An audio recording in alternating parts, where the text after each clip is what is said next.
Good morning. Funny, isn't it? Funny, isn't it?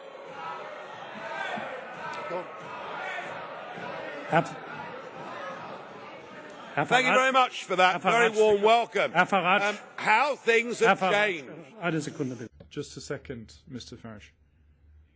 Ladies and gentlemen, one major quality of democracy is that you listen to those, even if you don't share their opinion. Well, thank you, Mr. Schulz. Isn't it funny? You know, when I came here 17 years ago, and I said that I wanted to lead a campaign to get Britain to leave the European Union, you all laughed at me. Well, I have to say, you're not laughing now, are you? And the reason you're so upset, the reason you're so angry, has been perfectly clear from all the angry exchanges this morning. You, as a political project, are in denial. You're in denial that your currency is failing. You're in denial. Well, just look at the Mediterranean. No. As a policy to impose poverty on Greece and the rest of the Mediterranean, you've done very well. And you're in denial over Mrs. Merkel's call last year for as many people as possible to cross the Mediterranean into the European Union has led to massive divisions between countries and within countries. But the biggest problem you've got, and the main reason the United Kingdom voted the way that it did, is you have, by stealth, by deception, without ever telling the truth to the British or the rest of the peoples of Europe, you have imposed upon them a political union. You've imposed upon them a political union.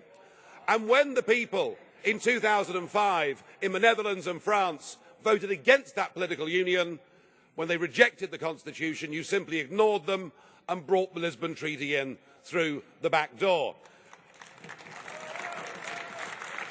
What happened last Thursday was a remarkable result. It was indeed a seismic result, not just for British politics, for European politics, but perhaps even for global politics too, because what the little people did, what the ordinary people did, what the people who've been oppressed over the last few years and seen their living standards go down, they rejected the multinationals, they rejected the merchant banks, they rejected big politics, and they said, actually, we want our country back, we want our fishing waters back, we want our borders back, we want to be an independent, self-governing, normal nation, and that is what we have done, and that is what must happen.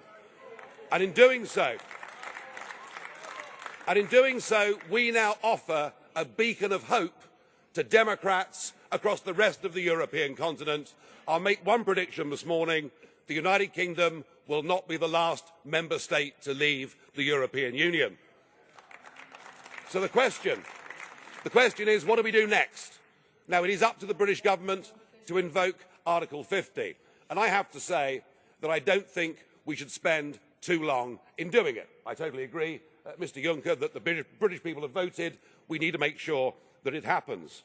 But what I would like to see is a grown-up and sensible attitude to how we negotiate a different relationship. Now I know that virtually none of you have ever done a proper job in your lives, or worked in business, or worked in trade, or indeed ever created a job. But listen, just listen. The fact that you're claiming nobody has done a decent job in their life, you can't really say that. I'm sorry. No, you're quite right, Mr. Schulz. UKIP used to protest against the establishment, and now the establishment protests against UKIP. So something has happened here. Let us listen to some simple, pragmatic economics. We, between us, between your countries and my country, we do an enormous amount of business in goods and services. That trade is mutually beneficial to both of us. That trade matters. If you were to decide to cut off your noses, to spite your faces, and to reject any idea of a sensible trade deal, the consequences would be far worse for you than it would be for us. And even no deal is better for the United Kingdom than the current rotten deal that we've got. But if we were to move to a position where tariffs were reintroduced on products like motor cars, then hundreds of thousands of German workers would risk losing their jobs. So why don't we just be pragmatic, sensible, grown up, realistic, and let's cut between us a sensible tariff-free deal, and thereafter recognise that the United Kingdom will be your friend, that we will trade with you, we will cooperate with you, we will be your best friends in the world. But do that, do it sensibly, and allow us to go off and pursue our global ambitions and future. Thank you.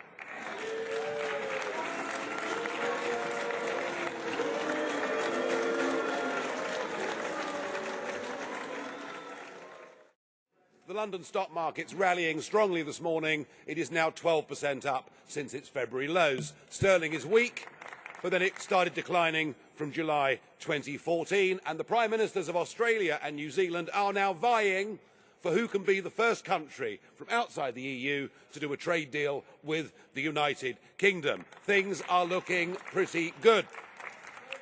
The only upheaval is political upheaval, where we've seen a Prime Minister resign, and indeed the British Commissioner, Lord Hill, resigned. They've both done so, I think, for the right reasons. You never know, we may be getting rid of a Labour Party leader as well. But upheavals in politics can actually be a very healthy and a very good thing.